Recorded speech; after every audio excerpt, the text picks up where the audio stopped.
आरोग्य भारती के राष्ट्रीय संगठन सचिव डॉक्टर अशोक कुमार वार्ष्णेय जी से आयुर्वेद के ऊपर व आरोग्य भारतीय संगठन के बारे में चर्चा करने का मौका मिला। डॉक्टर अशोक कुमार जी ने आयुर्वेद के ऊपर जानकारी देते हुए बताया, मेरे साथ आरोग्य भारती के अखिल भारतीय राष्ट्रीय स्तर के अशोक वाजपेयी जी, जो राष्ट्रीय स्तर के संगठन सचिव के नाते कार्य देखते हैं और संघ के पूर्व में पहले प्रचारक भी रहे हैं और भिन्न भिन्न जिम्मेवारी निभाते रहे। आज आरोग्य भारती का देश भर में काम देखते हैं। मेरा अशोक जी आपसे एक प्रश्न है कि आयुर्वेद के ऊपर देश भर में हमारा आरोग्य भारती का काम चल रहा है और उसमें आरोग्य भारती में देखने में आता है कि देश की केंद्रीय सरकार से आप तालमेल बैठा के काम कर रहे हैं और क्या केंद्र सरकार राज्य स्तर पर आरोग्य भारती द्वारा या आयुर्वेद के द्वारा उन डॉक्टरों को जो हमारे प्रैक्टिस करते हैं उनको कोई सरकार लाभ दे पा रही है? ऐसा है कि आरोग्य भारती स्वास्थ्य के क्षेत्र में काम करता है, ये बात सही है। आरोग्य भारती का जो काम है वो आयुष मंत्रालय के निकट है, प्रिवेंटिव एस्पेक्ट होने के कारण से, विशेषकर आयुर्वेद के कारण से। लेकिन होम्योपैथिक, एलोपैथिक चिकित्सक भी इसमें जुड़े रहते हैं, सक्रिय रहते हैं। रही बात आयुष मंत्रालय की, तो सीधे सामाजिक संगठन होने के नाते से जैसे अन्य किसी संगठन का संबंध रहता है, वैसे हमारा भी संबंध रहता है और हमको ऐसे सब संगठनों को रखना भी चाहिए। रही बात सरकार की, मैं ध्यान करता हूं पिछले 10 वर्षों में, जब से आयुष मंत्रालय का गठन हुआ है 9 नवंबर सन 2014 से, भारत सरकार का आयुष मंत्रालय बहुत तेजी से नए नए प्रयोग कर रहा है। क्वालिटी ऑफ एजुकेशन ये अच्छी हो, विद्यार्थी प्रवेश लेने के बाद उसको लगे कि मैं सही जगह आया हूँ। इंडक्शन कोर्स शुरू किया उन्होंने, हायर स्टडीज के लिए टर्शरी केयर इंस्टीट्यूट स्थापित किया। All India institute of Ayurveda जैसे बहुत सारे इंस्टीट्यूट्स हैं, उनके सैटेलाइट सेंटर्स हैं। रिसर्च के लिए CCRS की लेबोरेटरीज की संख्या बढ़ाई है उन्होंने कि उनको अपग्रेडेशन कर सकें। मेडिसिन के स्टैंडर्ड ऑपरेटिंग प्रोसीजर्स के लिए फार्माकोपिया डेवलप किया है। और प्लेसमेंट के लिए आज पूरे देश भर में जितनी सीटें नहीं है उससे ज्यादा आज प्लेसमेंट के स्पेस है। देश के अंदर भी है, देश के बाहर भी है। थोड़ी देर के लिए कल्पना करिए, आज PHCs के जहां मॉडर्न मेडिसिन की है वहां आयुष की PHC भी है, CHC भी है। हर मेडिकल कॉलेज में आयुष सेक्शन है, सिविल हॉस्पिटल में आयुष सेक्शन है। NDA 2 में इंटर मिनिस्टीरियल MOU जो है 22 मंत्रालयों से किया आयुष मंत्रालय ने। अब आप देखिए थोड़ी देर के लिए, डिफेंस, पूरे देश में कितने हॉस्पिटल्स होंगे उनके, रेलवे कितने हॉस्पिटल्स होंगे, women and child welfare, sports and youth affair, हर जगह आयुष सेक्शन का डॉक्टर उपलब्ध है।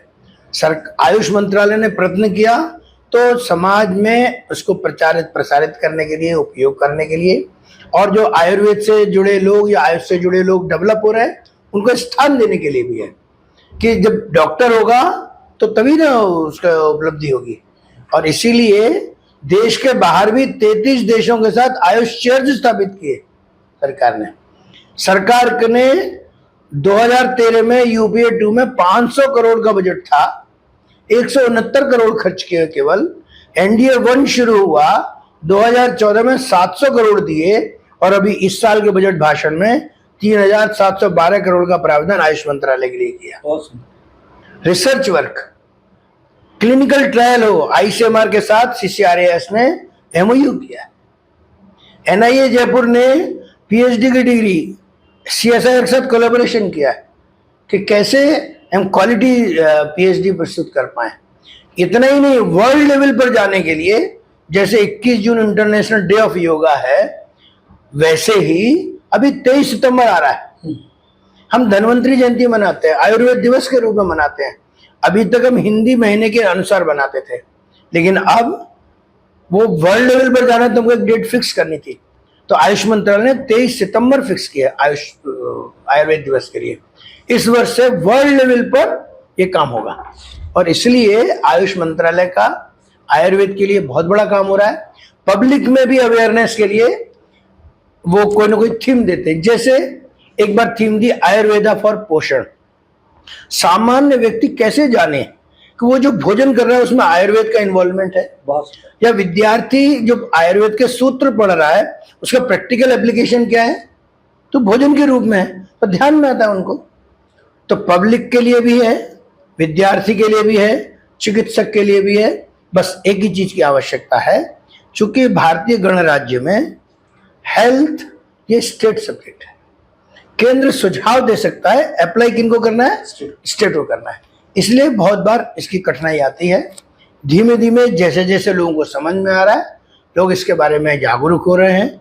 केवल जागरूक ही नहीं हो रहे, तो आग्रह कर रहे हैं राज्य सरकारों से, और राज्य सरकारों में भी अच्छे लोग मिल रहे हैं जगह जगह पर, वे भी अलग अलग प्रकार से अप्लाई कर रहे हैं। एक लास्ट प्रश्न मेरा है, जैसे अभी बरसात का मौसम है और मानसून चल रहा है, तो एक मुहिम चली हुई है, एक पेड़ माँ के नाम। तो आयुर्वेद के बारे में भी कोई पेड़ पौधे लगाने के लिए कोई आप दर्शकों को कुछ बताना? ऐसा है कि आयुर्वेद की एक शाखा ही है द्रव्य गुण, जिसके अंदर मेडिसिनल प्लांट्स की स्टडी ही है। हर्बल गार्डन लगाना, उनके बारे में जानकारी देना। आज किसी भी आयुर्वेदिक कॉलेज में जाइए, हर्बल गार्डन मिलेगा। हमारा आरोग्य भारती में वनौषधि प्रचार प्रसार एक विषय है, तो हम हर जगह ये काम करते हैं, हर जिले में एक टीम खड़ी करते हैं। तो केवल पौधे नहीं लगाना, पौधे को कल्टीवेट भी करना, खाद नहीं देना, प्राकृतिक रूप से बढ़ने देना, उसके लिए अवेयरनेस क्रिएट करना, लोगों को ध्यान में ये पौधा ये है। बच्चों को मोटिवेट करना कि कोई भी शुभ अवसर आए आप पौधा लगाओ, फलदार पौधे लगाओ, औषधीय पौधे लगाओ। तो ये जुलाई अगस्त है, जरूर वर्षा ऋतु है, लेकिन पेड़ हर समय लगाने चाहिए। आज भारत के अंदर प्रति व्यक्ति मात्र 28 पेड़ उपलब्ध है। WHO के एक सर्वे के अनुसार एक व्यक्ति को जीवन भर में 422 पेड़ चाहिए। कनाडा की